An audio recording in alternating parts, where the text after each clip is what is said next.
What's going on? This is Michael Loving Freedom.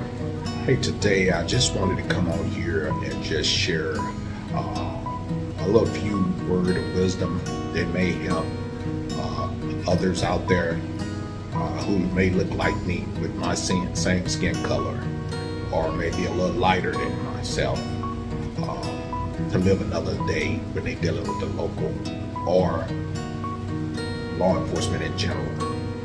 This incident happened the other day. Myself and my wife was traveling about on the interstate outside of Yuma, Arizona, Interstate 8. And we was traveling along myself. I normally set my cruise control just a few. I'm just going to admit, I usually set my cruise control 5 over the speed limit, which dealing with law enforcement for many years, they normally give you that little leeway of 5 miles over the speed limit. And that's what I had my cruise control set. And I'm gonna be honest with you, speed limit at the time was 65 and I had it set at 70. Well, I was proceeding on down the interstate when I came across a highway patrol state trooper who parks out the road. Me, myself, I always know when that trooper is on to me and targeting me. So I kept my same speed. And then I looked in my rearview mirror. Just to make a long story short, I see him come out. I went ahead and proceeded to start pulling over side the road, telling my wife I know he's coming out to me. First of all, driving a Corvette, I know they always got eyes on him. So I pulled over. The young man came up to the window. I stated my reason, why are you stopping me? He stated that he was not stopping me due to my speed, but he was stopping me due to my tint on my window, saying that my tint was illegal. Well, we proceeded to talk about, he asked if he could check the tint with his little tint gauge. I said, sure, go ahead. I was being very cordial as well. He's looked like, he's a young rookie. We already know he's fresh out of the academy textbook. He had a supervisor with him also, so I should have known that he was training him in his old-fashioned ways. So he checked the tint, stated that I was 12% on my tint, which the state legal was 30%. That he said that I was 18 over the legal percentage. He wasn't going to write me a ticket. He understood that I was prior military and law enforcement, and he was just going to write me. He didn't tell me he was going to write me. He just said, I'm not going to write you a ticket. Then he proceeded on to ask me for my license, registration, and insurance. At that time, before giving him these things, I notified him, this is very important, before I was reaching into my glove box, before I even took off my seatbelt, I stated to him, sir, I have no ill intent. I'm taking off my seatbelt. I'm releasing my seatbelt. Is it okay? And he said, yeah, sure. So I released my seatbelt, and he asked for the registration and insurance. I asked him, hey, sir, I'm reaching in my glove compartment at this time. And at that time, he asked me, is there any weapons in the vehicle? I stated no. And he said, that's perfectly fine. I grabbed the documents, handed to him. We went back and forth about the tint, and I also informed him, hey, I know I see a lot of young marked vehicles. I know a lot of PD vehicles that's limo tint, that's not standard. I also went to start explaining to him, I know you guys try to impede on people traveling, and there's no possible way that my tint was too dark for you to see into the vehicle, which my tint, and I stated it comes this way. My vehicle is not real tinted, it's not real dark. They proceeded that it was illegal. I didn't argue with him, let the young man do his job. Told him that when he finished proceeding what he was doing, I wanted to check his tint. He had no problem with that. He said that I could actually go back and check his tint with his gauge and see that his tint was perfectly legal.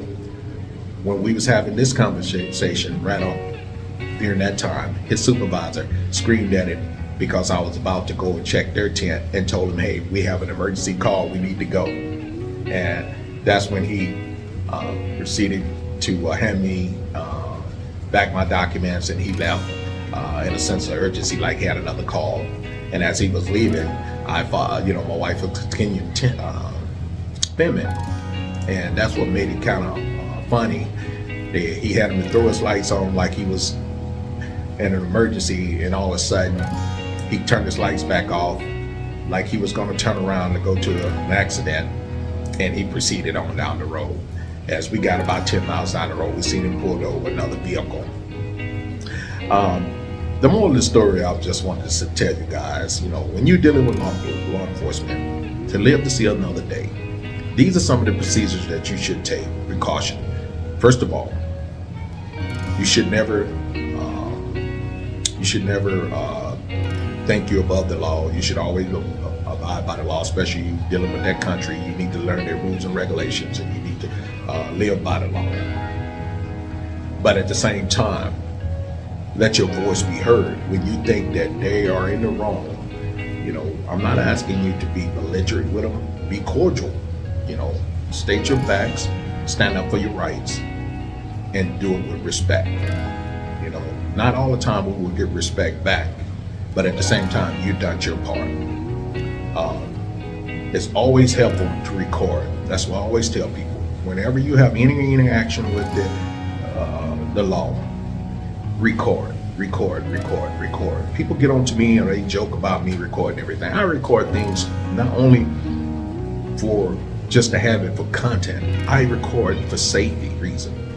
I encourage you guys, when you do, I didn't have the time, or my wife wasn't thinking about it at the time because it really never dawned on me. But if you have the opportunity, be at the ready. Be ready to go live, so you can have that, to show your interaction.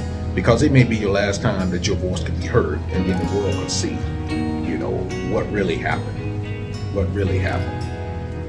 So I just want to come on here and let you guys know that you can actually live to see another day when dealing with law enforcement.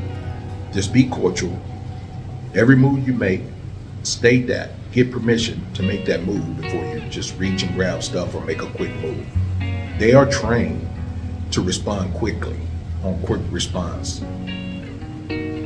So I just had to come on here and let you guys know that what happened to me wasn't really bothering me, but I do have kids. I do have grandkids. There are a lot of African Americans out there. There's a lot of blacks of my color, a lot of black, brown out there that doesn't live to see another day. He even offered, to tell me, in the video I didn't show you guys at this date, that he come up with another excuse, which I know. I usually don't have my handicap placard up in the window, but he was on and on trying to pick up different things to say. And he said, okay, do me a favor, take down your handicap placard out of the window, which I know it was wrong. I did so cordially and stated the fact that, hey, I usually do take it down, but we just had made a stop and I put it up and I forgot to remove it. Simple fact like that. The young man was respectful. He's being trained in the way that they want to train him. But all I ask you to cover yourself.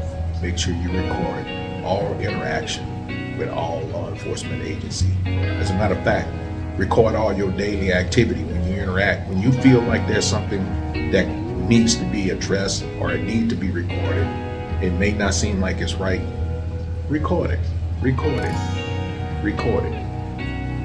I appreciate you guys watching as always. Until the next one. Bye now.